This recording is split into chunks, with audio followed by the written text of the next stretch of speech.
Bonjour, je suis François Bouffard, je suis le responsable opérationnel de l'Expérience Lab ici à la L6 Ouest.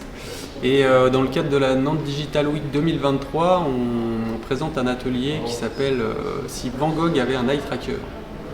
Et donc je suis Diane Gouard et je suis historienne de l'art et je vais intervenir sur cet atelier pour analyser un peu les œuvres d'art et les compositions des artistes du 19e siècle essentiellement, avec l'oculométrie, donc qui est la science qu'on va pouvoir mettre en évidence avec cet eye tracker.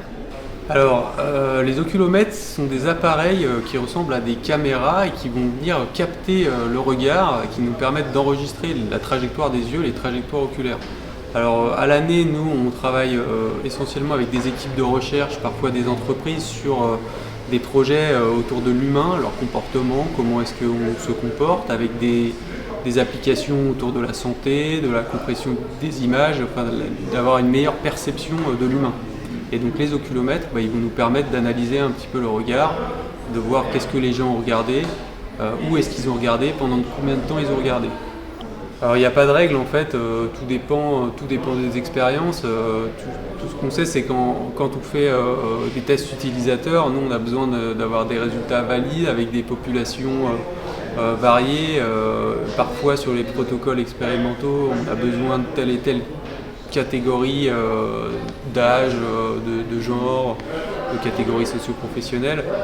Là aujourd'hui on serait incapable, je pense, de tirer des conclusions sur l'expérimentation qu'on va faire.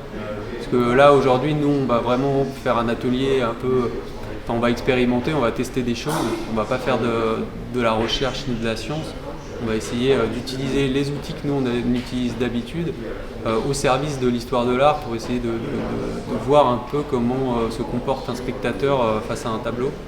Alors l'idée c'était déjà d'avoir des œuvres en assez haute définition pour pouvoir utiliser l'écran qui est ici et qui permet de rentrer dans l'œuvre.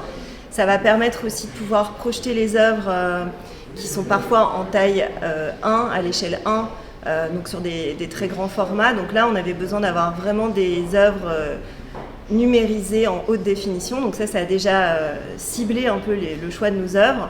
Ensuite, on a choisi beaucoup d'œuvres du 19e siècle parce que c'était intéressant par rapport au projet qu'on avait, où l'idée de l'eye tracker, ça va être de suivre le déplacement du regard des spectateurs.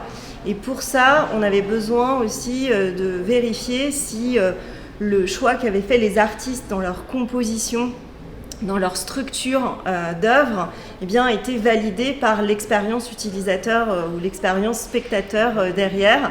Donc autant choisir des œuvres dans lesquelles il y avait des compositions, il y avait des structures intéressantes.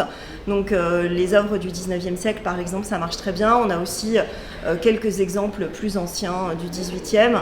Mais voilà, on a fait un choix qui était à la fois lié à la technique et aussi aux propos qu'on voulait développer.